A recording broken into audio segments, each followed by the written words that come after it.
आपका नंबर नहीं था, मैं फ़ोन करूँ आपको। तो भगवान इतना दिन से मतलब परेशान, मतलब गाड़ी बेच दिए, कहाँ है क्या नहीं। चार्जिंग वाली ले लिया ना। अरे यार शादी की ले ली। पेट्रोल की वजह से मगजमारी, मतलब इतना बदल। इतना इतना इतना ऑफर आया, मैं रखा था कि पेट्रोल आएगी। देखती देखती मतलब लगता है छोड़ दिए एरिया का। आप फिर बोला एक आदमी आपको हेलमेट लगा गया, मैं समझा वही, लेकिन फिर देखा तो नहीं, मैं बोला रोज जल्दी भागता रहता ना, आज थोड़ा टाइम तो मतलब। हेलो दोस्तों, मुसाफिर रिबॉर्न में आपका स्वागत है। जैसे कि आपने एक छोटा सा किस्सा देखा, ऐसे ही हर किसी की लाइफ में एक ना एक अनोखे किस्से होते रहते हैं। और मेरी भी लाइफ पे तो मेरे ख्याल से एक शायद बुक बन सकती है। तो उन्हीं किस्सों में से कुछ जो मुझे याद आ रहे हैं, मैं आपको एक एक करके बताता जाऊंगा। तो चलिए शुरू करते हैं। तो कैसा है, ये उन दिनों की बात है जब मैं कॉलेज में पढ़ा करता था। लगभग मेरे ख्याल से एस वाई बी ए में था मैं। एस वाई बी ए में था मैं तब हम लोगों को कैंप के लिए एक जगह ले जाया गया था, जहाँ हम लोग लगभग एक हफ्ते के लिए कैंप पर थे। मतलब हम लोगों को घर पे नहीं आना था, वहीं रहना था, वहीं स्टे करना था। और लगभग हर कोई अपने साथ 5-6 जोड़ी कपड़े वपड़े, अब कॉलेज के हिसाब से गए हैं तो थोड़े अच्छे दिखने चाहिए, उस हिसाब से कपड़े, ड्रेसिंग वेसिंग ये सब कुछ लेकर गए थे हम लोग। वैसा कुछ चल रहा था। तो एक दिन क्या हुआ, हम लोगों को बोला गया कि सबको स्ट्रीट प्ले करना है रैंडमली। हर एक 10-10 लोगों का ऐसा एक ग्रुप बना दिया गया। लगभग 6 या 7 ग्रुप बने थे। हम लोग 60 या 70 लोग थे आई थिंक। तो 6 या 7 ग्रुप बने थे और हर 10-10 लोगों की एक टीम बनी थी जिन लोगों को स्ट्रीट प्ले करना था। और ये हमारी लाइफ में पहली बार था जब हम लोग स्ट्रीट प्ले कर रहे थे। हम में से इससे पहले किसी ने भी ये सब कुछ नहीं किया था।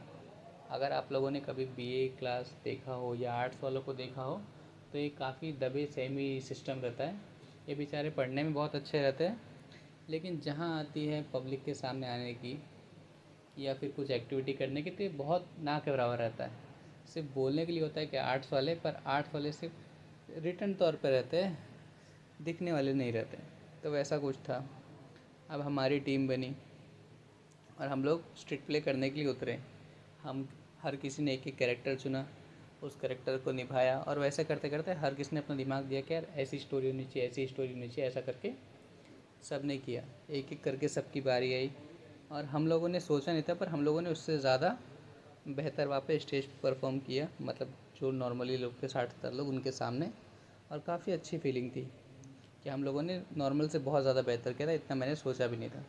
वैसा कुछ चल रहा था। फिर और भी लोग थे, ऐसा करते करते अलग अलग ग्रुप आ रहे थे और परफॉर्म करके जा रहे थे। फिर लास्ट में क्या हुआ, एक ग्रुप आया। वो ग्रुप ऐसा था ना, मतलब अभी बोलना तो नहीं चाहिए पर खोल के बोलता हूँ। वो ऐसा लग रहा था जैसे चरसी और गंजेड़ी लोग का ग्रुप था। तो वो लोग सब वैसे ही दिख रहे थे, एक भी ढंग का प्लेयर बंदा था नहीं उसमें।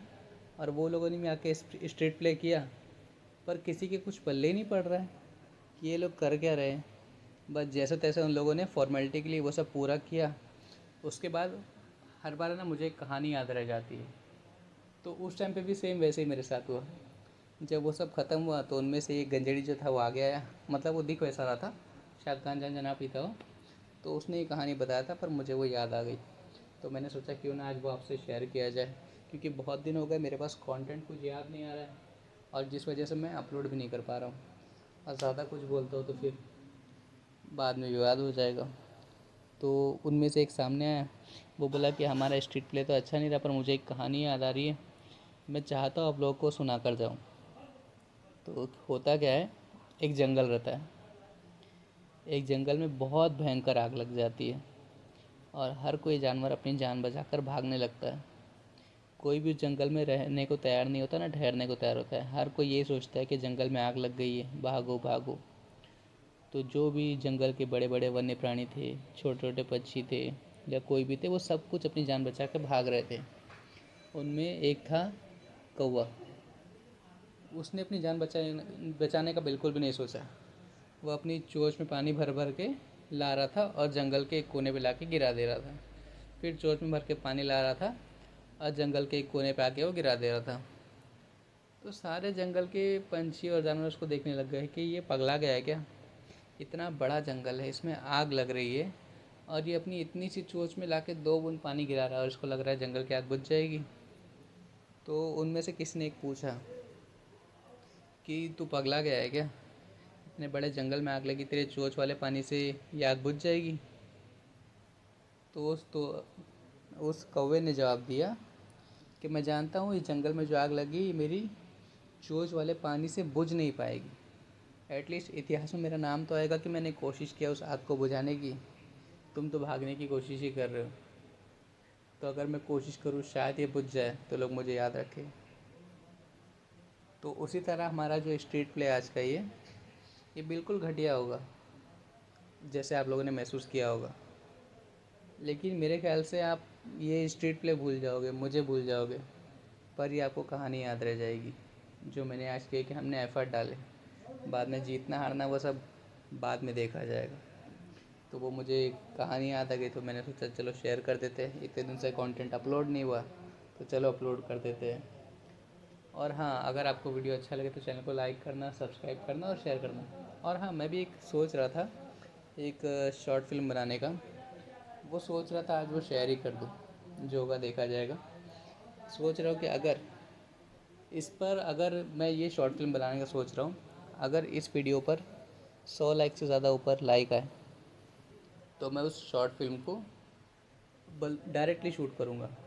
रियल कास्ट वास्ट सब लेकर आऊँगा, थोड़ा खर्चा वर्चा करूँगा, जेब से थोड़ा निकालूँगा और उस शॉर्ट फिल्म को बनाऊँगा। अगर आपको ये स्टोरी पसंद आई तो जो मैं आप सुनाने वाला हूँ, इसके लिए लेकिन आपको याद रखना है, इसके लिए एटलीस्ट 100 लाइक मुझे इस वीडियो पर चाहिए। अगर 100 लाइक इस वीडियो पर आए तो 1 महीने के अंदर मैं उस स्टोरी को कंप्लीट करूँगा, एक शॉर्ट फिल्म का रूप दूँगा।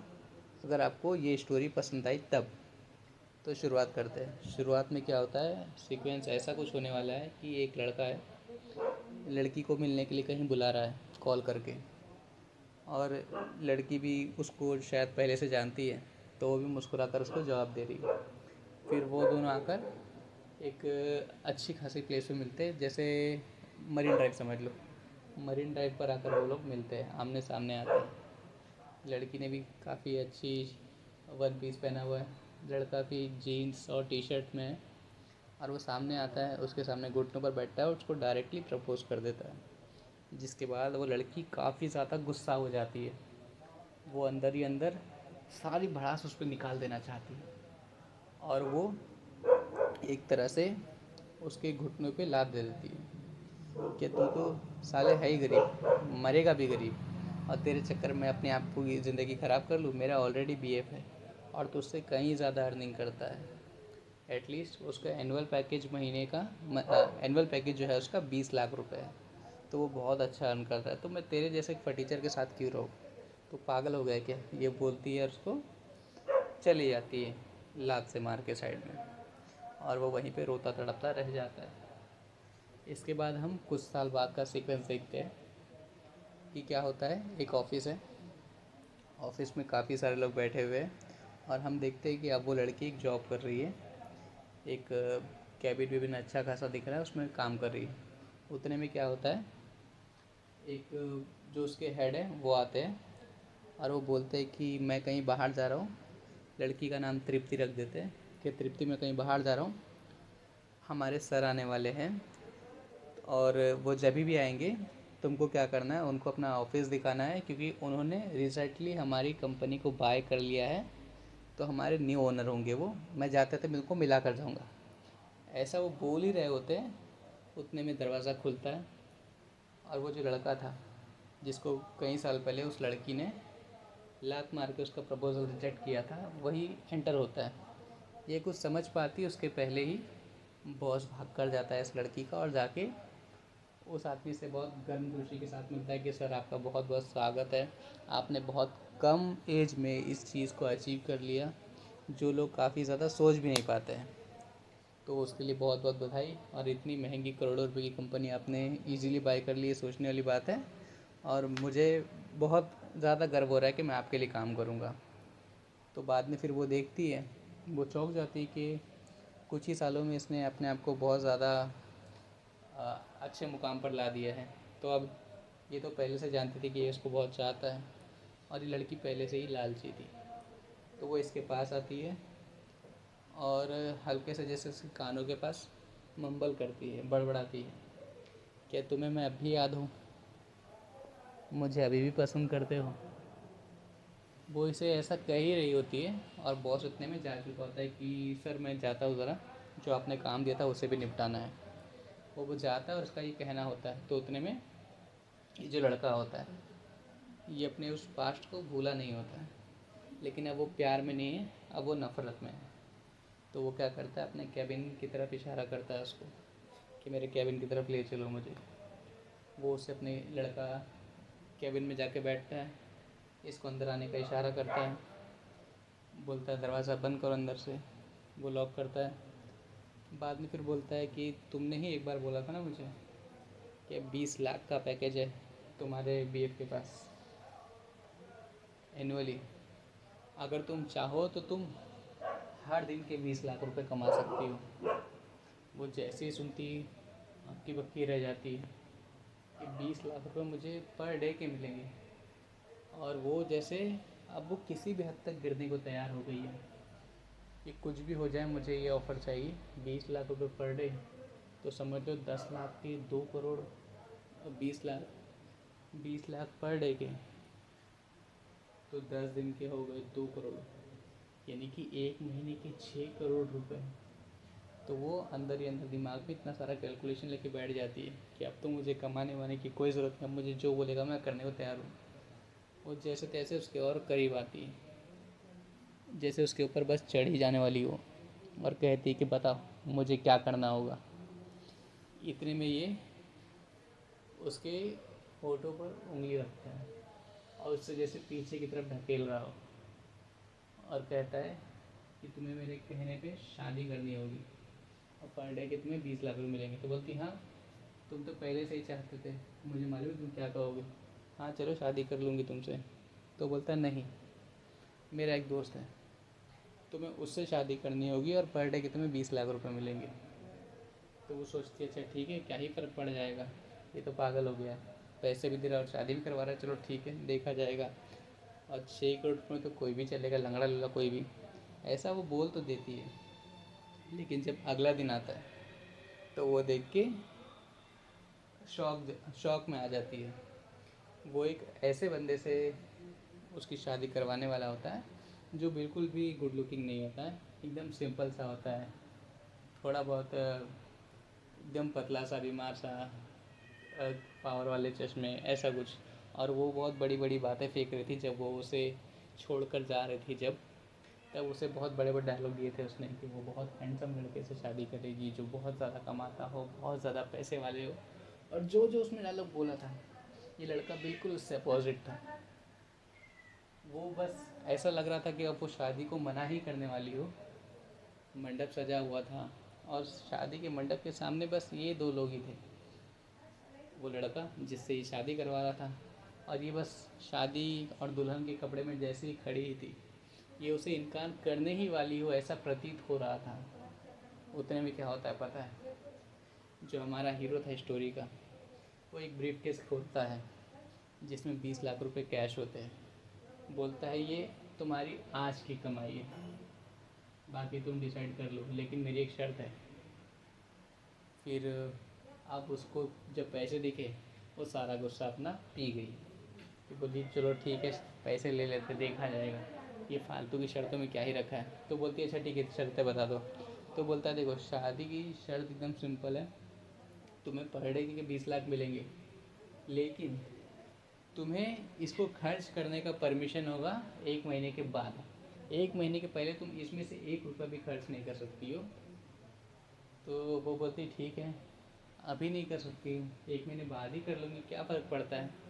और वो इस तरह से शादी के लिए मान जाती है और हीरो इतने में इसको 20 लाख रुपए कमाता है और उनकी शादी हो जाती है। ऐसा करते कुछ दिन बीत जाते हैं और उसके बाद में क्या होता है पता है, एक दिन जब 1 महीना होने वाला रहता है तो सारे अमाउंट उसके पास कलेक्ट होके आता है, जो कि 6 करोड़ रुपए के आसपास एक सीक्वेंस है जहाँ पर वो एक बेड पर बैठी हुई है मस्त में, नाइट गाउन में, और उतने में न्यूज़ देख रही है, न्यूज़ देख रही है।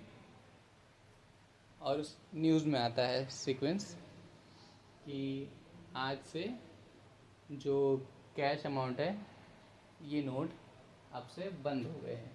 और इसको इसने सारे अमाउंट कैश में ही दिया था और पहले ही कह दिया था कि 1 महीने के पहले ये आप यूज़ नहीं कर सकती हो। तो वो देख के तड़प के रोने लग जाती है कि अरे ये तो मेरे साथ धोखा हो गया, जबकि मुझे इसने बोला था कि पैसे यूज़ मत करना। और 1 महीने बाद तो ये नोट वोट सब बंद हो गए, तो अब मैं क्या करूँगी, वो सोच ही रही थी। तो फिर हम इसकी बैक स्टोरी में जाते हैं। जब वो इसके पास शादी का प्रपोजल लेकर आया था और पर डे 20 लाख रुपए के देने की बात कही थी, उससे एक दिन पहले का हम सीक्वेंस देखते हैं। वहाँ पे क्या होता है, बंदा आता है, कार से उतरता है, जो हीरो है वो टेरेस पे है और ये बंदा उसके पास पहुँचता है और कहता है कि हमारे नेताजी ने आपके लिए सीक्रेट मैसेज भेजा है सर जी, कि हमारे यहाँ इलेक्शन आने वाले हैं, हमें और भी नेता खरीदने हैं, इस बार संसद में सत्ता को बचाए रखना है, तो जिस वजह से हम नोटबंदी करवाने वाले हैं 1 महीने बाद। तो अगर आपके पास कुछ भी ब्लैक मनी होगा तो आप उसको वाइट कर लो या जो करना है कर लो, हम आपको पहले से इन्फॉर्मेशन दे रहे हैं। और ये हंसते हुए उससे हाथ मिलाता है और उसके अगले दिन ये सिस्टम चालू होता है कि वो लड़की के पास आता है, उसको ये बताता है कि पर डे के दिन पे 20 लाख रुपए मिलेंगे। यहाँ पे ये सर पटक रही होती है और दूसरे सीन में हम देखते हैं कि वो बैठकर मुस्कुरा रहा होता है कि उसने अब उससे बदला भी ले लिया है, कि अब उसकी खूबसूरती की जो बड़े बड़े बातें करती थी वो भी ख़त्म, पैसे भी उसके लिए राख हो गए। और वो अब इसे कॉल करने की कोशिश कर रही है और ये कॉल काटता है। उतने में मोबाइल को वो फेंकता है उठा के, उतने में एक दूसरे बंदे का कॉल आता है उसके दूसरे मोबाइल पे, हीरो के। वो कॉल उठाता है और बोलता है कि सर, एक और बेवफा के बारे में मालूम पड़ा है, क्या उसे सबक सिखाने चले। तो बस ये स्टोरी यहाँ पे ख़त्म होती है। अगर आपको ये स्टोरी अच्छी लगती है तो वीडियो पे चाहिए मुझे 100 लाइक। जो रियल, जैसे मैं स्टोरी बोल रहा हूँ, डायरेक्ट रियल लड़का लड़की ये सब कुछ रियल होगा, जैसे एक शॉर्ट फिल्म की तरह। तो अगर उसको सच में देखना चाहते हो तो वीडियो को लाइक करो, चैनल को सब्सक्राइब करो। मैं आपसे मिलूँगा अगले वीडियो में, तब के लिए बाय।